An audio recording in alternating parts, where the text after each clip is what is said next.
Smoke was still choking the skies over St. Petersburg when the sirens started blaring in Moscow.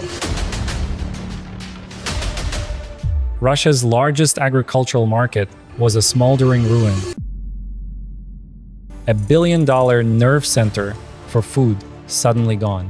And in that exact moment, from multiple directions, over 300 drones and missiles began screaming toward Russian cities. This wasn't a coincidence. This was a coordinated shock.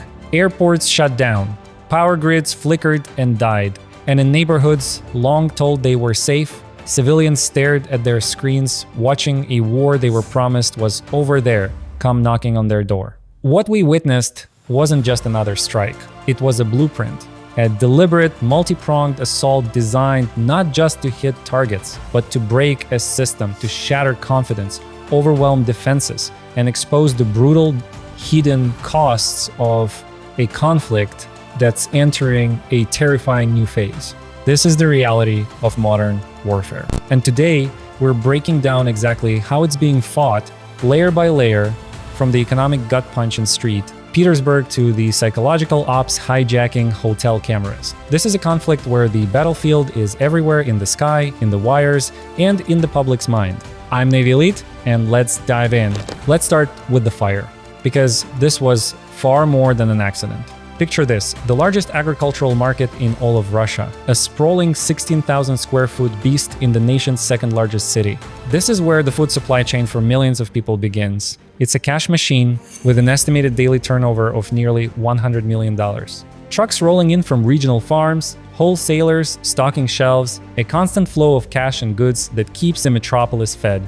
And then, in what officials called an accident involving flammable materials, it goes up in flames. The immediate economic shockwave is staggering. A hub like that doesn't just burn, it collapses entire networks. Transport firms have nowhere to go. Farmers lose their buyers overnight. Retailers stare at empty stalls. For the ordinary person in St. Petersburg, the fire isn't measured in square meters burned. It's measured in the price of bread doubling next week. It's the meat that won't be delivered.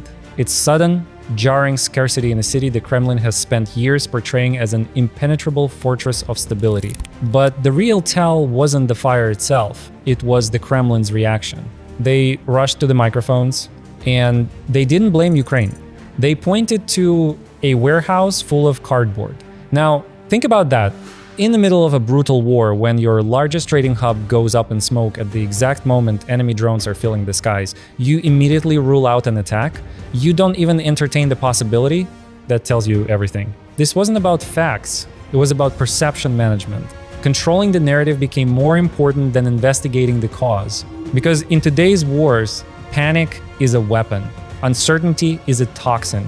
And the moment the public in a secure city like St. Petersburg starts to believe they're vulnerable, you've already lost a critical battle. The timing made their denial sound hollow. Because as the market burned, Russian social media was already exploding with reports of incoming Ukrainian strikes. The two events fused in the public consciousness. Accident or not, the message was received. Nothing is safe. The skies erupt, the 300th wave ambush. While the ground burned, the sky turned into a killing grid.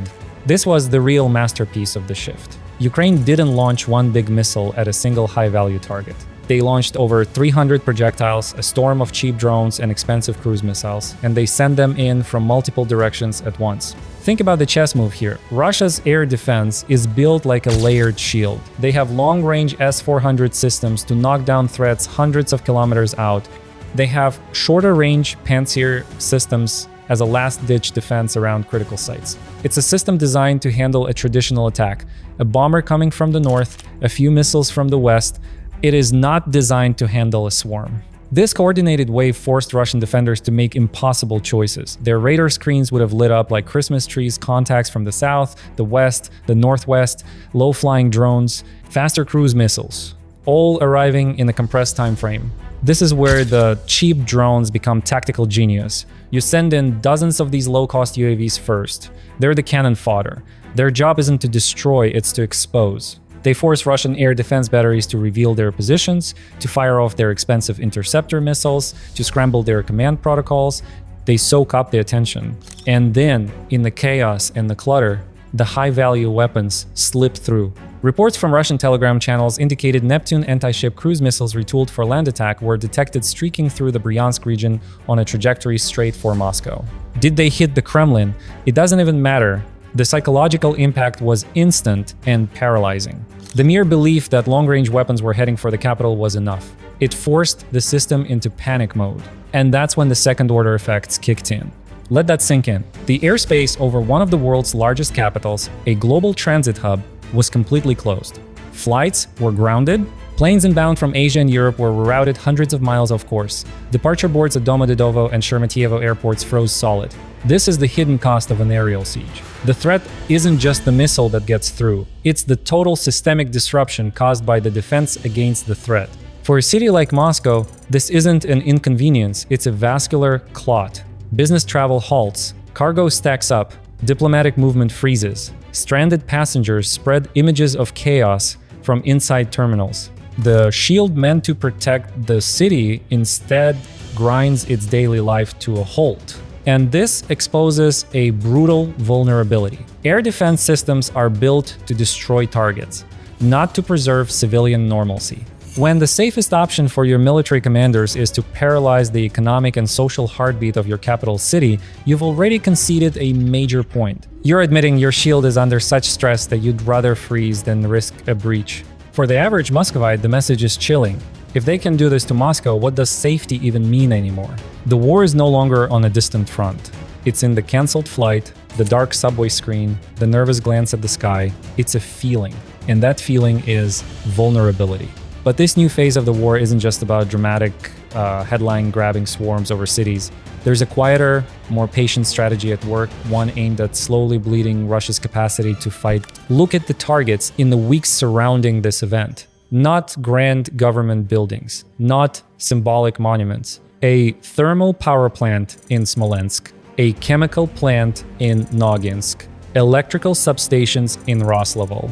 These are precision cuts, not decapitating blows. That thermal plant, 90 megawatts. It powered local factories and homes. The chemical plant, tied to materials used in explosives production. The substations, they keep the lights and heat on for entire urban areas. This is a shift to a war of exhaustion. The goal is to surgically weaken the systems that sustain both the Russian military machine and the civilian economy that supports it. When the power goes out, production lines stop. When a chemical plant is damaged, ammunition production slows. When heating fails in winter, public frustration boils over. The civilian impact is not a side effect, it's part of the calculation. Because a population that is cold, in the dark, and unable to work is a population whose support for a forever war will eventually erode. This strategy asks a slow, grinding question. Residents standing dazed in the street, asking questions no official could answer. The narrative of competent, high-tech protection shattered against the concrete reality of a failed interception. This is the double-edged sword of urban air defense. Every missile launch over a city is a gamble. A miss doesn't vanish. It falls. And in the metropolis, it falls where people live. For civilians, the calculus of survival becomes horrifying. Is the greater danger the Ukrainian drone or the Russian missile meant to destroy it? When your own government's shield becomes a threat hovering overhead, trust evaporates. Security isn't just about stopping the enemy. It's about believing the system that's meant to stop them won't kill you instead. The two Russias, elite refuge versus frontline hell, this glaring gap between the promised security and the chaotic reality mirrors another more profound fracture within Russia itself, the chasm between the leadership and the people fighting their war. While senior officers give speeches about patriotic sacrifice, their own families have been spotted living a life of serene safety in Paris, in London, in the very European cities that Kremlin propaganda paints as decadent and hostile. The elite treat the West not as an enemy, but as a luxury safe haven. Now, cut to the front line, not to the heroic footage, but to the clip that ripped through Russian social media. Battle-weary soldiers, crouched by a muddy roadside ditch, using their hands to scoop filthy water into their mouths because they have no supplies. Their voices are flat, exhausted. They're not talking about glory. They're talking about survival. The disparity is stomach-churning. It speaks to a war fought by two different classes. One class issues the orders, secures their families abroad, and reaps the benefits. The other class follows those orders, drinks from puddles, and dies in shocking numbers. Which brings us to the most brutal statistic of this conflict. Open source reports and battlefield estimates suggest the average lifespan of a newly deployed Russian soldier on certain sectors of the front line can be as low as 9 days. In some horrific, documented cases, men are sent forward and are returned home in coffins within 48 hours. This isn't war. This is attritive slaughter enabled by a strategy that treats human beings as a disposable, renewable resource. The battlefield is now a transparent hellscape of constant drone surveillance and precision artillery. To be seen is to be killed. And Russian tactics of throwing massed, poorly trained infantry into these zones amount to a death sentence measured in hours. The message to the Russian public is grim. The sons of the elite are shopping in Milan. Yours are dying in a muddy ditch in Donbass before the week is out. Faced with this mounting pressure, economic shocks, aerial sieges, brutal losses, the Kremlin's primary response has been to redirect blame. The mantra is consistent. This is all the fault of the West. America and NATO are responsible for the inflation, the shortages, the fear. It's a powerful narrative tool. It externalizes the enemy. It simplifies complex failure into a simple story of national victimhood. And a significant portion of the population, battered by state media, accepts it. But the contradiction is eating away at this story from the inside. How can Europe be a morally bankrupt enemy state one day and the preferred destination for the elite's families and wealth the next? That cognitive dissonance creates a quiet, simmering distrust beneath the surface of public compliance. And finally, the war expands into a realm where there are no explosions, only fear. A group of Polish hackers didn't target a power plant. They hijacked the internal security camera system of a Russian hotel. For nearly 2 days, they manipulated the live feeds, making objects appear to move on their own, turning ordinary hallways into scenes of silent, inexplicable horror. Staff were terrified. They filmed the glitching feeds only to have the cameras go dark the moment they hit record a silent message from an unseen adversary. "We're here, we're watching, you have no control." This is the signature of modern conflict. The battlefield is no longer just geographic. It's psychological, digital, and economic. A missile destroys a building. A hack destroys the sense of security within one. A fire disrupts a supply chain. A social media video erodes morale. It's a constant multi-domain pressure campaign where the goal is not just to seize territory, but to collapse the enemy's will and capacity from 100 different angles simultaneously. So, what are we really looking at? We're witnessing the evolution of warfare in real time. The conflict has shattered the old concepts of front lines and rear areas. There are no safe zones anymore.